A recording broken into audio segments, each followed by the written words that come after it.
We are very excited to welcome an incredible panel of both large and well-established identification businesses, including LexisNexis and ID.me, and also some of a good representation of the new Web3 ID, decentralized identification industry. Please join me in first welcoming our moderator, the head of regulatory policy for our sponsor Blockchains Inc., Matt Digesti. Thank you, Hudson. Welcome to the aforementioned tension between Web 2 and Web 3 panel, which was not how it was branded on the marketing material.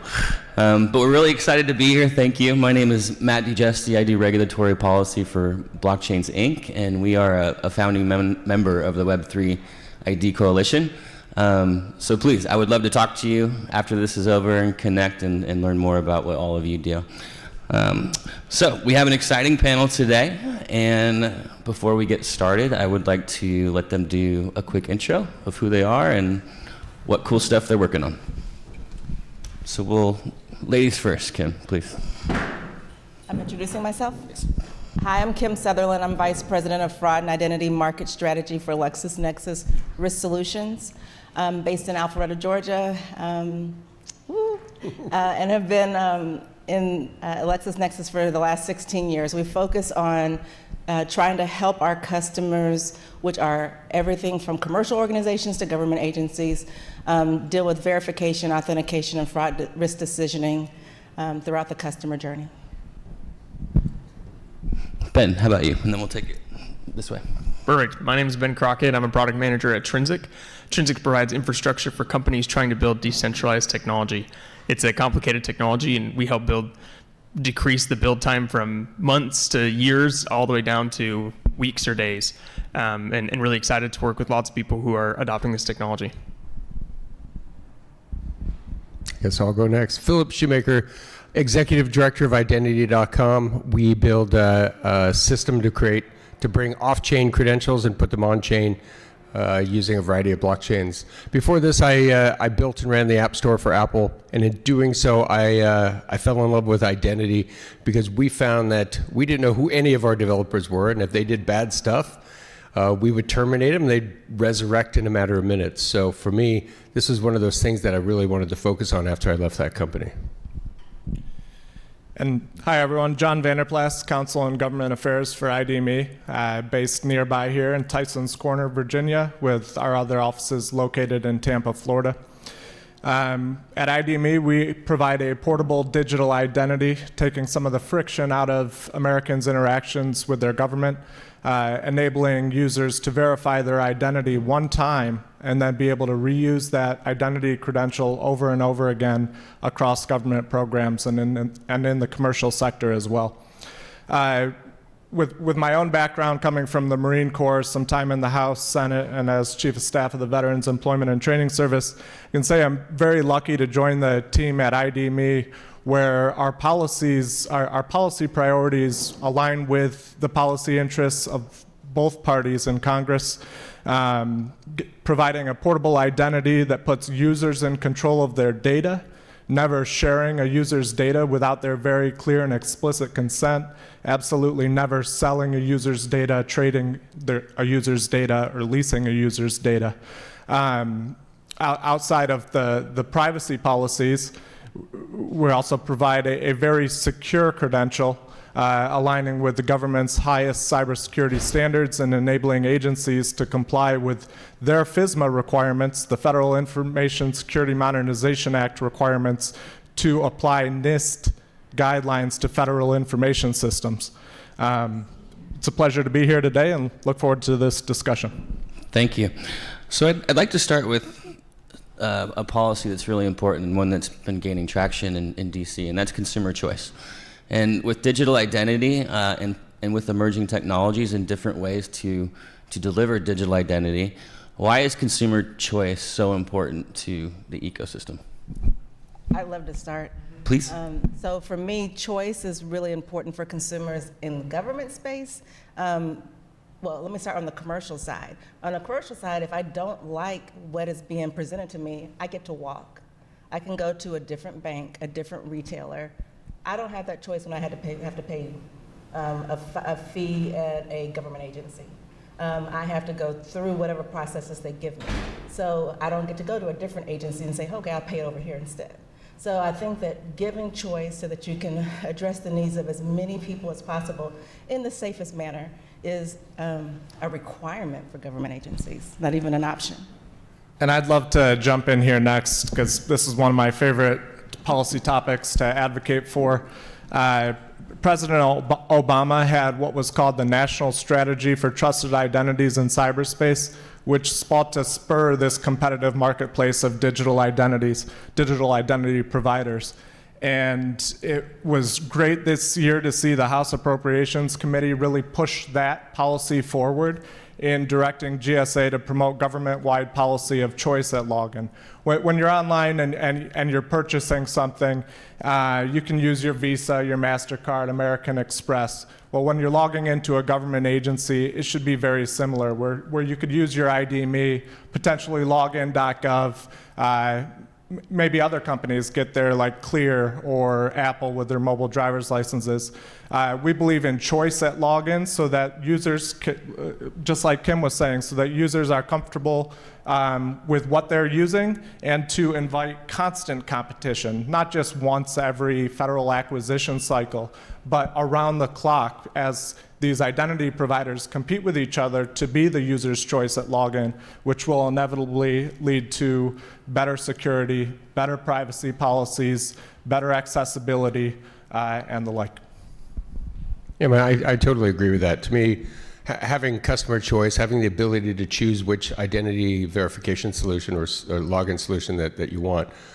But there comes a point when there's just too many choices, right? Mm-hmm. If I go to a website that has 28 choices of identity of logins, it's gonna drive me away. To me, I'm one of those guys that often gets analysis paralysis, where I stare at the solution. I go to a sandwich place and I can't make my own sandwich. I just have to pick one of the pre-ordered ones because you it's just so much need vanilla ice cream. I need vanilla ice cream and chocolate, actually. But okay. Yes, exactly. So for me, I love that. But I think one of the things we need is we need the standards, right? I think with Apple, doing the NIST approach, many of us are doing the W3C approach. The question is, which one's going to win? Is it a zero-sum game? Can they both survive? I'm not really sure. Yeah, that's a good point. Ben, I know that this is near and dear to your heart. Do you mind talking to us and maybe giving the crowd a little bit of education around what standards your company is looking at and why? Yeah, I mean, Phil mentioned it just briefly, but we do follow the W3C standards. It's the standard called the verifiable credential. So for those who are new to the technology, the verifiable credential is this is oversimplification, but it's like a file format. So when you download a PDF, when you first get a computer, sometimes, not anymore, but you used to have to download a PDF opener so that you could actually open the file format and use it. So when you think about standards in government and access in a login, it's not so much like, oh, you have to use this. When we say it's accepting it, it'd be like saying, okay, for login, use your verifiable credential here. And regardless of the numerous amount of companies who'd be using that verifiable credential to have that market competition like we talked about, it would be accepted. And that verifiable credential format is one where it is secure. It is in a way that is privacy conserving. It is in a way that is interoperable in other industries. And that's what we're looking for here is a moving out of whether we're a digital identity in more of a decentralized way or more of a centralized way. We're trying to move out of this insecure way of paper. It's 2022. It's silly that we are taking pictures of paper documents to prove secure things about ourselves. And it's silly that that's the way the government's still asking for things. And that's silly the way we have to do business. That's silly the way we have to interact with them. So that when we talk about customer choice, that's what we're talking about, is opening up the standards, picking one so we can all rally around it. But just even taking the picture of the paper document, if there's a way to securely do it, there's people who still use checks today. My grandfather's 100 years old, and he still pays his bills on his own. And he writes checks, and he drives drives to the electric company and pays the bill in person. So there are people who still will want to have certain processes online, and they may not want to use a credential, but we have to find equivalents, and we need to align with standards. But I just think it's really important to always, especially for government agencies, to ensure that they give enough choice so that they can meet the needs of all of their constituents. Yeah, very true. And we just want to read it real quickly. When we talk about these digital formats, lots of the way we implement, especially at Trinsic, as we've gone into production as one of the few companies to support other companies going into production around the world with hundreds of thousands of these credentials in live production, there are use cases that are very low tech. And so you have to provide, this is not about, oh, let's use cool technology. This is about, let's solve problems that people are actually experiencing. And so you have to include these use cases. You have to have a way for someone who doesn't have a smartphone, who's not an early adopter, to adopt this technology. If you're only catering to early adopters, this technology will not get adoption. And since we touched on government starting to promote the use of multiple different logins and to support that consumer choice, it's an amazing step. It's one thing to have it into a report attached to a bill. It's entirely something else for government to actually embrace a new technology they're not familiar with. So what are your thoughts around creating these new technologies and getting government to actually become comfortable enough where these new technologies can be accepted at the VA, for example? Yeah, so I'm happy to jump in there. There are some live use cases where that are a proof point that the government is moving in this direction. At the VA, you can log in through login.gov or ID.me. At the Social Security Administration, you can log in through login.gov or ID.me. At the IRS currently, they have their Secure Access Digital Identity platform, which built an architecture that will enable choice at login. The IRS commissioner was on the Hill to testify a few times this year and asked some questions about why ID.me, why isn't login.gov there, what are the administration's plans in that space. And what the commissioner testified to was that they need a NIST Identity Assurance Level 2 provider because they're up against nation states. And we're able to provide them that at the capability level that they need. The commissioner testified to the transactions per second that they need to be able to process. And we meet that standard. At the time, login.gov wasn't quite there, and I know that they're working very hard to bring it there, to bring it to the standards that IRS and other federal agencies require. And once they're ready to go, the IRS will be ready to plug them in. Does anyone on the panel believe that there's some legislative solutions that are required, or rulemaking solutions, or maybe more standards requirements in order to push this industry forward? Sure.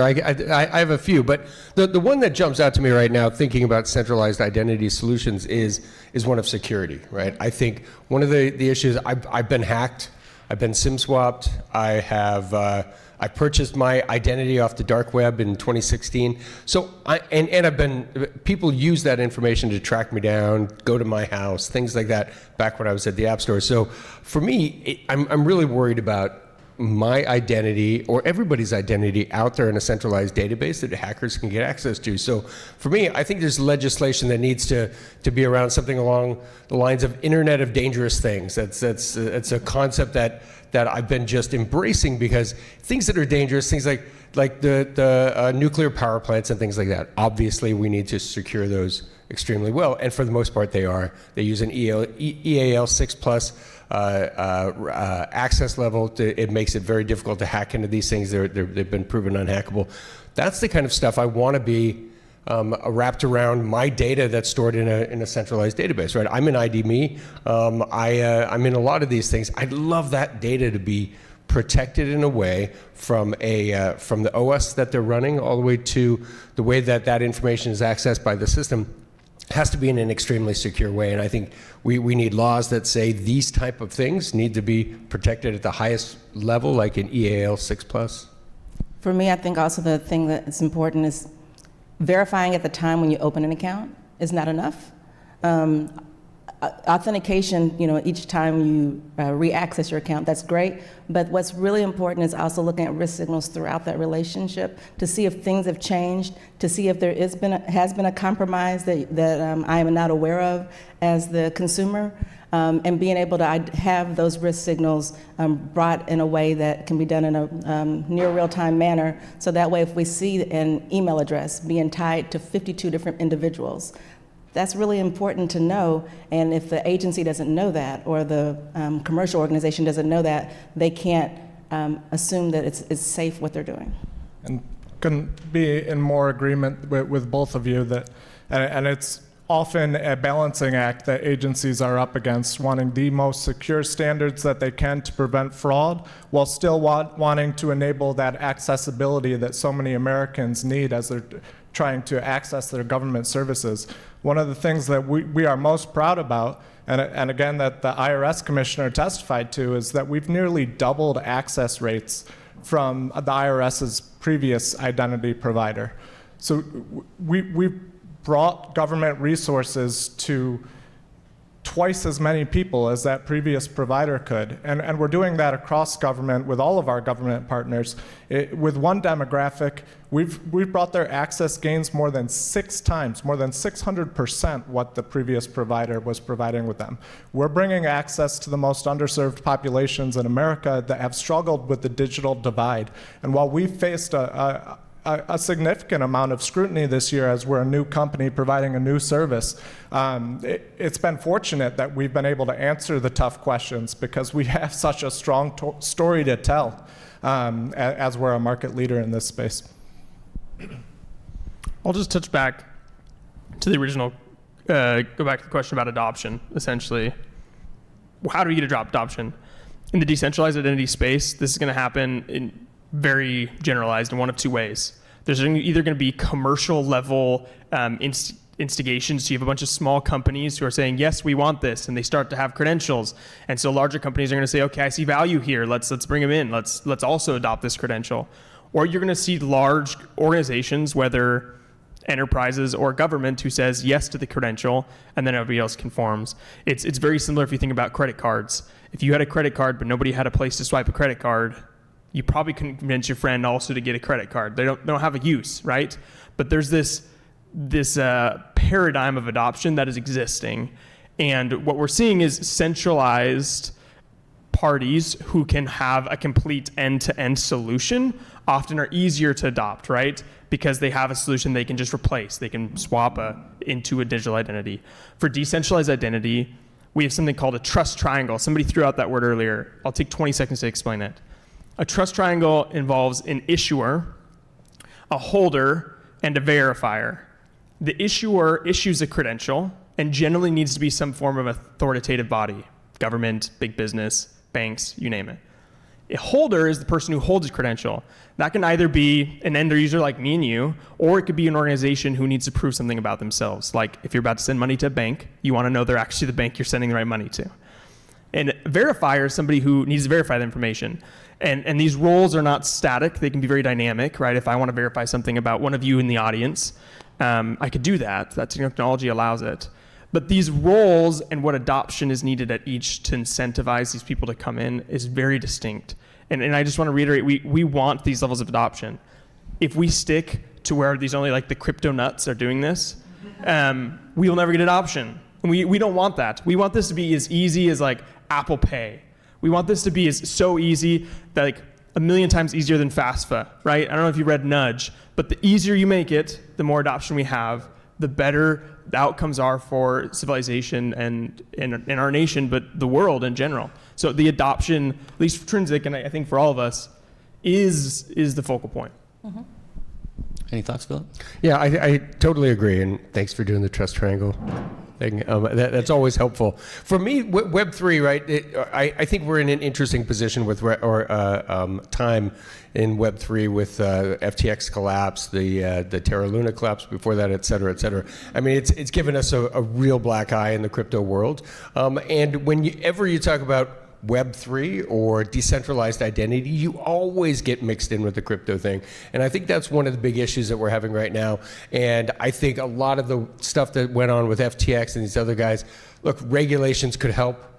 They're not the panacea. It's not going to solve everything. But look, I think one of the things that I'm frustrated with, but we do need some regulation there to tell these crypto bros what they need to do, because it's extremely frustrating. Because I look at it and I say, well, there's a lot of rules out there already in the fiat space. We need to just embrace those, and everybody else is like, no, they need to be crypto specific. So it's really frustrating to me. We need regulations. I think there's a lot of that we can just choose from right now and just act like they do, right? Act like banks do all the standard stuff to have the checks and balances to make sure that these guys are doing the right thing, because clearly when nobody's looking, bad stuff is going on for sure. If I could, I think this is where I need to jump in to give another plug for the NIST digital identity guidelines. They've been proven to be very effective in preventing fraud. We've proven that they can be very accessible at the same time. And not all agencies are yet applying the NIST digital identity guidelines in full. And you bring up financial institutions, and oftentimes identity providers bring up financial institutions as if they have the grand answer to identity fraud. Meanwhile, they're losing tens of billions of dollars a year to identity fraud. And the acting director of the Financial Crimes Enforcement Network is actively out there giving speeches telling them that they should be looking to the NIST digital identity guidelines to build the base for their identity frameworks. I don't think that entity would be out there advocating for that to financial institutions unless they had all of the data coming in from law enforcement agencies across the country, as well as those financial institutions, corroborating the NIST digital identity guidelines. But I think the other triangle that's really important when we think about guidelines like NIST is privacy, security, and convenience. And if I look at those three things, sometimes the NIST guidelines as they exist today are not the most flexible, and that's why many financial institutions and non-governmental agencies don't voluntarily accept those guidelines. So I think there's going to be a continued evolution to ensure that we can have security and privacy and build trust while still making it as convenient as possible for all users. Just want a quick plug. It's Web3 ID Forum.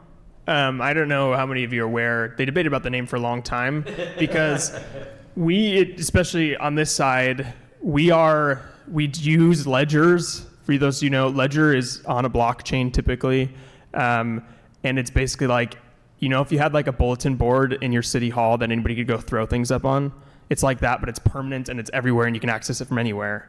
And so that technology has enabled a bunch of technologies. Crypto is one. Decentralized identity is another, using DIDs, decentralized identifiers. Talk about that later if you guys like. But we don't label ourselves as a Web3 company. People say Web3, they say Web 3.0, they say Web 5, say Web 5.0, we say decentralized identity. We are not crypto.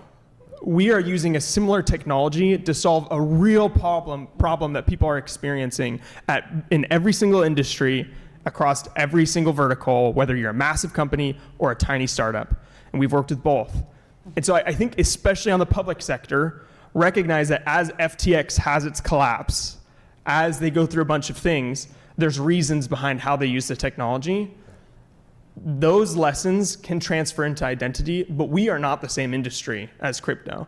And so we will continue to craft out a separate industry, but I think it's really important to recognize that. Amen. And I would just say that we love to see the innovations in identity technologies. We're constantly looking to see what the latest and greatest is so that we can adapt and adopt what makes the most sense and what can provide the best possible solutions. At ID.me, we've gone from providing a purely automated process to providing virtual in-person, backing up all of our flows with human agents, who can check technology to make sure that we are equitable and accessible. We brought that virtual in-person pathway forward, so users who are uncomfortable with facial recognition technology, for instance, can verify with a human agent without the use of facial recognition technology. And then we're also providing in-person identity verification for those that don't have access to the technologies that they might need. They can go into UPS locations at more than 600 stores across the country and verify their identity in person. Now, not every one of those has been turned on yet, but states are rapidly procuring that solution and enabling Americans to go and verify in person as well. So I'd like to switch the lens that we're talking about this through for just a moment, because a lot of the discussions, at least the ones that I'm a part of or listen to, they really focus on the benefits of digital identities and Web3 IDs for the consumer. And the message that you can own and control your own data is a very strong and powerful one. But when we're talking about adoption in government services, it can't just be, hey, government will save you a little bit more money and it's just as safe and it's just as secure. So I'd like to talk a little bit about, from your perspective, what benefits, and for the government people in the audience, what benefits do these types of innovations actually have on the government side? So I can't jump in on the decentralized technology front, but in terms of portable identity, so in the past, federal agencies, state agencies were very siloed, and oftentimes paying the same identity provider to verify Americans again and again. So if you were going to access the IRS, you would go through identity proofing with one entity. Then you need to go ahead and access the SSA. You would go through identity verification again with oftentimes the same entity that you just had gone through verification with before. And so the government was paying a lot more than they needed to in this space. Portable identity enables Americans to have to verify just once and enables federal agencies to pay for that full identity verification event just once and then reduce costs when someone is using their authentication pathway to take that portable identity to another agency. So I just want to double down on that. He basically described that an individual can take something that's been proven about them once and use it somewhere else, which is a core tenet of digitalization everywhere. But I think that's a really awesome thing that's happening. The other thing that happens, and I think this shifts a little bit from more centralized solutions to decentralized solutions, is who owns the data. If you think about the biggest tech companies that are out right now, what is their product? It's your data. They make money off you and your actions. And that's how they make money, right? Advertising, you name it, it's your data. And what is your data? Your data is you. Right? What do you own on the internet? You are your data. And so this movement for decentralized identity is not just a movement away from certain entities. It's a movement towards individuals being able to own their data in a sovereign way. It used to be called self-sovereign identity. And one of the reasons why is because if somebody else owns your data, they control you. They can sell your data. They can do other things. And I would rather have login through ID.me into government than Google, right? I think ID.me is a much more trusted player than a Google or a Facebook, right? Which are what we log in often. You have login through Facebook, login through Google, right? But what decentralized identity does is it actually flips it and says, similar to a GDPR, but very different in the same sense, to say, I can tell you when you can have access to my data. And when somebody gives me data, like a doctor's office, instead of having to go out and fill the same silly forms every time I change doctors, I now own that data to use it again, whether that's a bank or a doctor's office or a government ID. And so the repeatability of what he just described, combined with the privacy owning, the individuals own their data, is a core tenet of decentralized model. The word that I love to use, especially because we are the United States of America, is democratize. Democratize means to make available to everybody. Everybody should own their data. If not, they're controlled by somebody. And so their solutions are awesome, but I hope, and I believe they will as well, as this technology gets more adoption, we will move more and more towards a nation and a society where individuals aren't controlled by their data, they control their data. So while I also believe not only in choice, I do support the concept of consent and having people involved in those decisions. What I think is really important is to continue, as we see financial institutions, for example, they're thinking about things like progressive identity. A really important concept is trust. And so, and making sure that the process that I'm doing aligns with the kind of information that you're asking, that aligns with the level of identity vetting that's being done. And so, because of that, it's not really always the best approach to be able to take an existing vetted identity and use it in multiple ways, because maybe my relationship is different each time.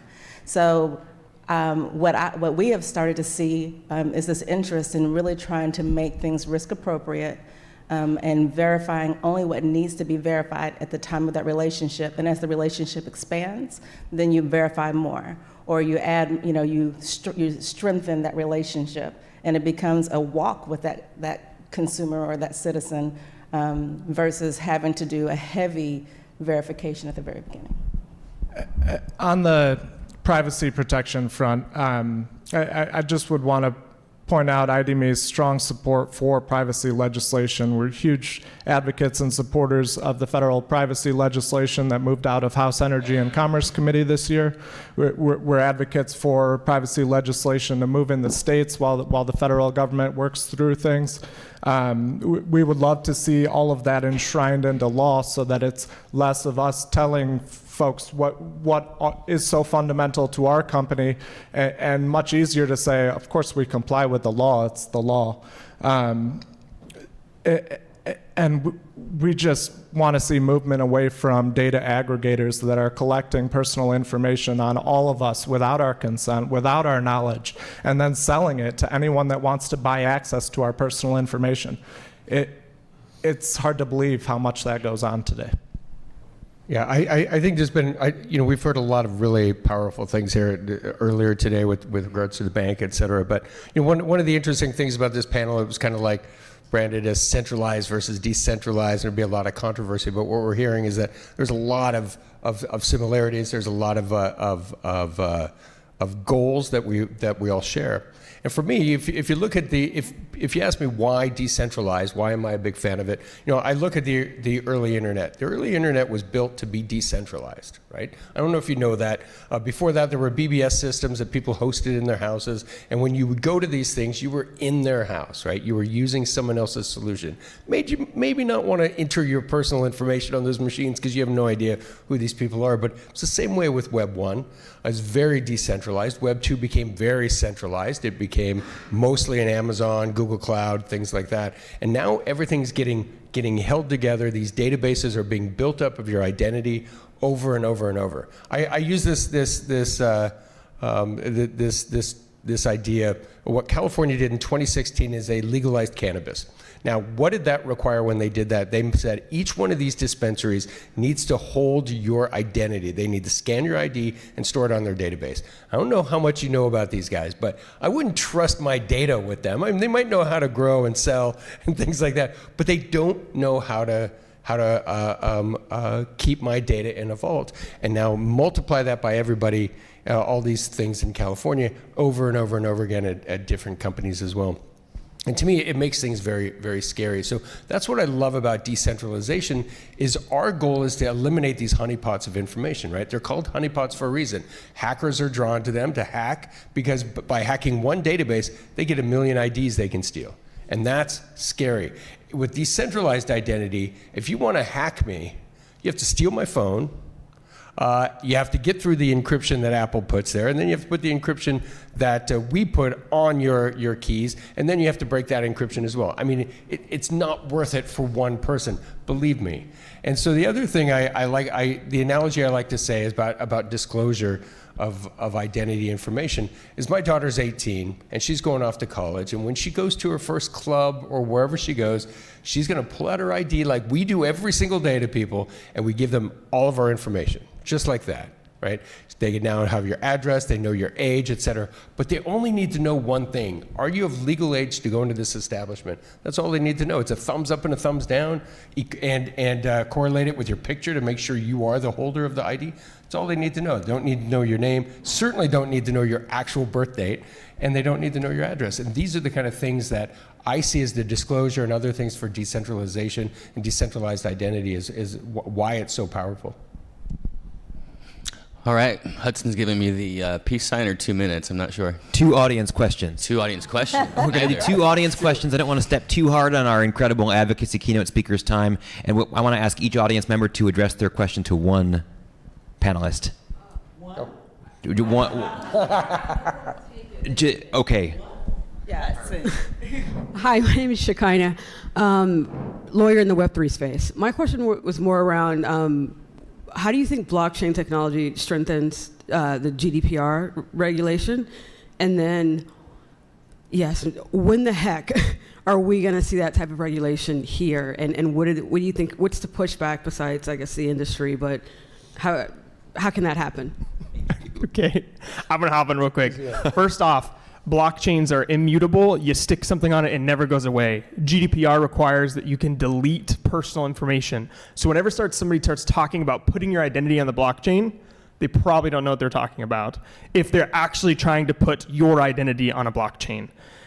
Because bad, right? And there's no real use case to do it. It's just not. What you generally put on a blockchain, for clarification, is a DID. It's a decentralized identifier that requires 2 different keys to resolve. There's a public key that is trackable.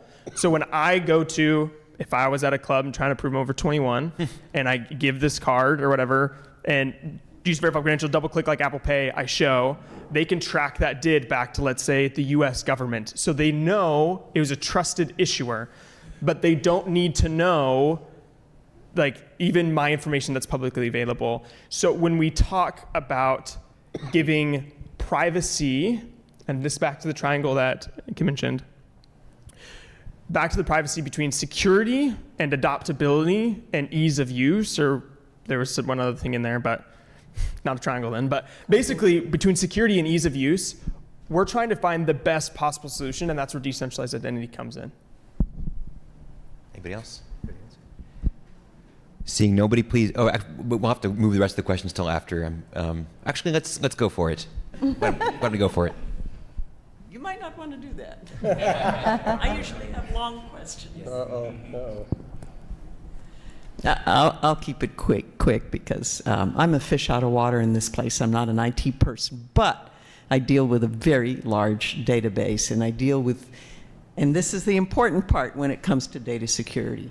You're running headlong into the winds that are pushing for data linkages, and in particular big data and big data linkages. So centralizing and decentralizing almost becomes an academic discussion because the data linkages are going to happen because people see tremendous utility on them. Just in my little field alone, which has nothing to do with commerce or finance, I'm in the health records business, in particular death records.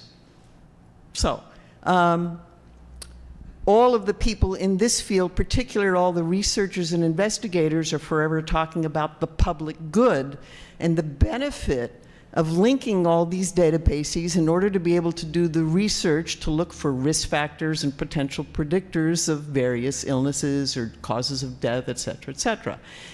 You're not going to change that. That's going to happen.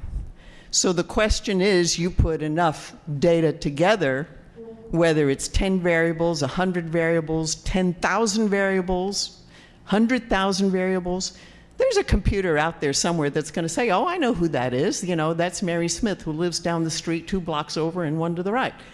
They're gonna know.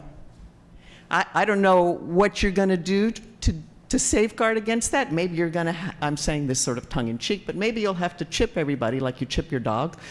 But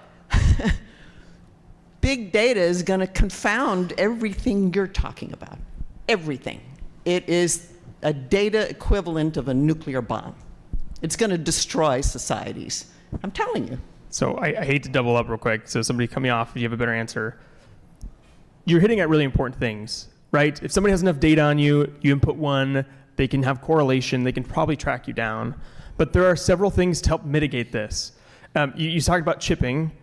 In one of our big friends in the Eastern world, China, right, has the social credit system. And to be honest, I don't know if you know this, Chinese people generally love the social credit system because of how easy it is to use. In America, it sounds like a nightmare because we're like, oh, we don't want everybody using face recognition to track me so I don't have to pay when I get on the bus, et cetera. Decentralized identity is trying to combine the ease of that system with the privacy of a zero-knowledge proof, where when you walk into the club, all they know is they get a green check mark to say, yeah, you're over 21. And the less times you exchange plethoras of data, unneeded data, the less you give operators in this industry the chance to peg you, the chance to guide you, the chance to misuse this data. And so behind decentralized data is these frameworks to limit that information exchange in a secure way.